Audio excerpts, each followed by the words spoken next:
আল্লাহু আল্লাহু আল্লাহু আল্লাহ। আমার প্রিয় মা ও বোনেরা, আজকে খুবই গুরুত্বপূর্ণ একটি বিষয়ে কথা বলবো, যা মা ও বোনদের উপকারে আসবে। আশা করি কথাগুলো মনোযোগ দিয়ে শুনবেন। আজকের বিষয় হচ্ছে স্বামীর পরকীয়া বা স্বামীরকে দুশ্চরিত্র থেকে কিভাবে রক্ষা করা যায়, তাকে ফিরিয়ে আনা যায়। সম্মানিত বোনেরা, আপনাদেরকে বলছি, আপনারা যারা স্বামীর সংসার করেন, আপনারা যারা স্বামীকে নিয়ে জীবন ধারণ করছেন, আপনাদের অনেক দায়িত্ব কর্তব্য রয়েছে স্বামীর প্রতি। স্বামীকে শ্রদ্ধা করা, ভালোবাসা, স্বামীর সেবা করা এবং স্বামীর কথা মতো চলা, এই বিষয়গুলো আপনারা প্রথমেই খেয়াল রাখবেন। যদি আপনাদের এই বিষয়গুলোর মধ্যে কোনোটার ঘাটতি হয়, তখন স্বামীরা আপনাদের উপর রেগে যান, তাদের মন খারাপ থাকবে এবং তখন তারা দুশ্চরিত্র বা পরকীয়ার দিকে আসক্ত হবে। প্রথমত আপনাদের ভালোবাসা দিয়ে স্বামীদেরকে আপনাদের আয়ত্ত করে রাখতে হবে, এটা আপনাদের দায়িত্ব। মা বোনেরা পারেন না এমন কোনো কাজ নেই, সব কিছুই পারেন আপনারা, কিন্তু আপনাদের মধ্যে একটু জেদ বেশি। আপনারা কোনো বিষয়ে তখন জেদ করে বসেন, তখন সেটাকে আর ছাড় দিতে চান না। আমি অনুরোধ করছি, আপনারা জেদ করবেন না। স্বামী আপনার মাথার ছায়া, অবশ্যই আপনি স্বামীকে ভালোবাসবেন এবং সেবা করবেন, শ্রদ্ধা করবেন এবং স্বামীর কথা মতো চলবেন। অবশ্যই স্বামী আপনাকে বৈধ পন্থায় যত কিছু বলবেন আপনি তা শুনতে বাধ্য। কিন্তু স্বামী যদি আপনাকে অশ্লীল কোনো কাজে আগ্রহী করেন বা ইসলাম বিরোধী কোনো কাজে আপনাকে প্রভাবিত করেন, তখন সেক্ষেত্রে আপনি সেটাকে অমান্য করতে পারেন ইসলামের খাতিরে। আসুন আজকে এমন একটি তদবিরের কথা বলবো। আপনার স্বামী যদি দুশ্চরিত্রবান হন, আপনার স্বামী যদি পরকীয়ায় লিপ্ত থাকেন, অথবা চারিত্রিক দিক থেকে আপনার স্বামী যদি খারাপ থাকেন, আপনি ইনশাল্লাহ কোরআনের এই আমল দ্বারা অল্প কিছুদিনের মধ্যে বিনা খরচে আপনার স্বামীকে আপনি নিজেই ঠিক করতে পারবেন ইনশাল্লাহ। আজকের ভিডিওটি যেহেতু আমাদের মা বোনদের জন্য, সেহেতু শুধু আপনাদেরকেই বলছি। আমার ভাইয়েরা দুঃখিত হবেন না, অবশ্যই আপনাদের জন্য এমন কিছু কথা বলবো পরবর্তীতে।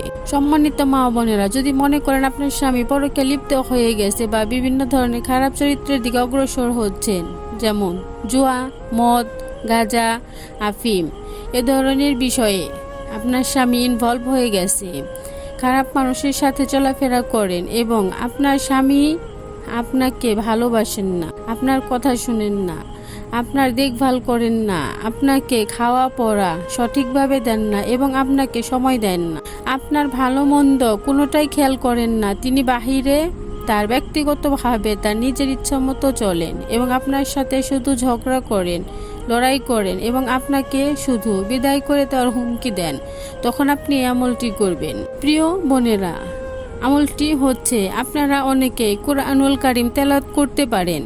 আমি আশা করি যদি না পারেন তাহলে এখনই কোরআন শরীফ তেলাওয়াত করা, সহি শুদ্ধভাবে তেলাওয়াত করা শিখে নিন। কারণ কোরআন অবশ্যই আপনি যদি সহি শুদ্ধভাবে তেলাওয়াত করতে না পারেন তাহলে আপনার নামাজ হবে না, আর নামাজ যদি না হয় তাহলে আপনার কোনো কিছুই হবে না। তাই কোরআনকে দেখে সঠিকভাবে সহি শুদ্ধভাবে আমল করতে হবে, পড়তে হবে।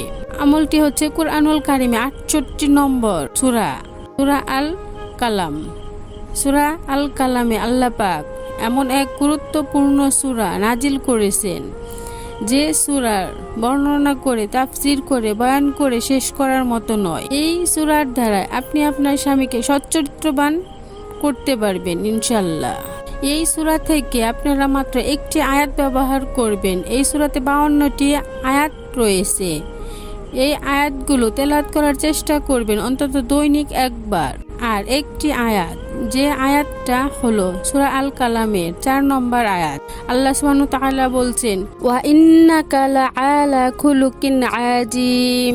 এই আয়াতটা সহি শুদ্ধভাবে উচ্চারণ করে পাঠ করার চেষ্টা করবেন। এবার হলো এর প্রয়োগ পদ্ধতি। এটা প্রয়োগ করবেন যদি আপনার স্বামী আপনার পাশে থাকেন, ঘরে থাকেন, বাসায় থাকেন, আপনারা একত্রে বসবাস করেন। এই ক্ষেত্রে আপনি এই আমলটি করবেন। কিছু মিষ্টি জাতীয় জিনিসের মধ্যে হোক চিনি কিংবা গুড়, প্রায় এরকম কোনো মিষ্টি জাতীয় দ্রব্যের মধ্যে এই আয়াতটি 11 বার পাঠ করবেন।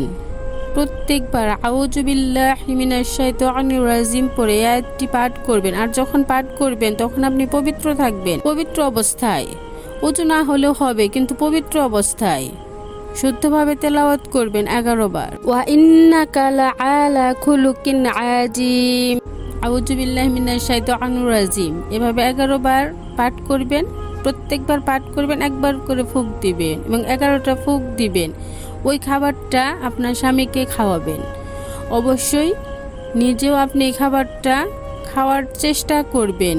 তাছাড়া রাতে যখন আপনি ঘুমাবেন, আপনার স্বামী আপনার পাশে থাকবেন। যখন আপনার স্বামী ঘুমিয়ে যাবেন, ওনার মাথার মধ্যে আপনার ডান হাতের তালুটা ওনার মাথার মধ্যে রাখবেন এবং মনে মনে পাঠ করবেন, আউযু বিল্লাহি মিনাশ শাইতানির রাজিম ওয়া ইন্নাকা লাআলা খুলুকিন আযীম। 11 বার পাঠ করবেন এবং ওনার উপরে একটা ফুঁক দিবেন, মাত্র একটা ফুঁক দিবেন। ইনশাল্লাহ এইভাবে করুন। অল্প কিছু দিনের মধ্যে আপনার স্বামীর চরিত্র ঠিক হয়ে সুন্দর হয়ে আপনার দিকে প্রত্যাবর্তন করবেন। এবার প্রশ্ন হচ্ছে, আপনার স্বামী আপনার পাশে থাকেন না, হয়তো বা আপনার স্বামী দেশের বাইরে থাকেন অথবা দূরে থাকেন, অন্য বাসায় থাকেন বা আপনাকে ছেড়ে অন্য কোথাও চলে গেছে। এরকম যদি পরিস্থিতি হয়, তখন আপনি কি করবেন? অথচ আপনি ওনার স্ত্রী হিসেবে আছেন এবং আপনার দেখভাল উনি করেন না, খাওয়া কাপড় কিছুই দেন না, খোঁজখবর রাখেন না, আপনার সাথে ফোনে আলাপ করেন না, অথবা ফোনে কথা বললে রাগারাগি আপনাকে অনেক অশ্লীল ভাষায় কথা বলেন এবং আপনার ফোন ধরতে চান না এবং অন্য মহিলা নিয়ে অথবা অন্য কোনো খারাপ চরিত্র নিয়ে উনি ওনার জীবনযাপন করছেন, তখন আপনি কি করবেন? অবশ্যই তখনকার জন্য ব্যবস্থা রয়েছে। এই সূরা আল কালাম, সম্পূর্ণ সূরা আল কালামের 52টি আয়াত আপনাকে লিখতে হবে আপনার নিজ হাতে কলম দিয়ে একটা কাগজের মধ্যে। বলতে পারেন আমি তো এটা লিখতে পারবো না, অবশ্যই লিখতে পারবেন, অবশ্যই লিখবেন। কেন পারবেন না? মানুষ পারে না এমন কোনো কাজ নেই, আর আপনারা মা বোনেরা পারেন না এমন কোনো কাজ নেই, অবশ্যই পারবেন।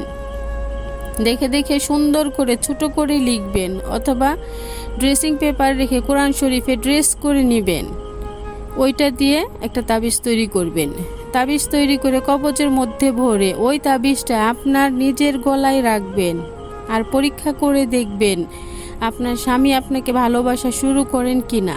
তবে এই সমস্ত কাজ করতে হলে অবশ্যই আপনাকে আমলদার হতে হবে। যদি আপনার আমলের মধ্যে দোষ থাকে, আপনি যদি বেনামাজি হন, আপনার চলাফেরা ঠিক না থাকে, এইমাত্র আপনি নাটক দেখে আসলেন, হিন্দি সিরিয়াল দেখে আসলেন, কোরআন শরীফ থেকে যদি আপনি এটা লিখে, তাহলে তো কাজ হবে না। এজন্য আপনি কি করবেন? কারো কাছে গিয়ে লেখাবেন। অবশ্যই লিখতে পারেন। যদি আপনার আশেপাশে ভালো কোনো ইমাম মাওলানা থাকে, আপনি অবশ্যই তাকে দিয়ে লিখতে পারবেন। অনেকেই বলেন তাবিজ ভালো না। আপনার ভালো কাজের জন্য আপনি কোরআন ব্যবহার করবেন, আর এটা যদি শিরক বা কুফরি হয়ে যায়, তাহলে আর কুফর আর শিরক কাকে বলে?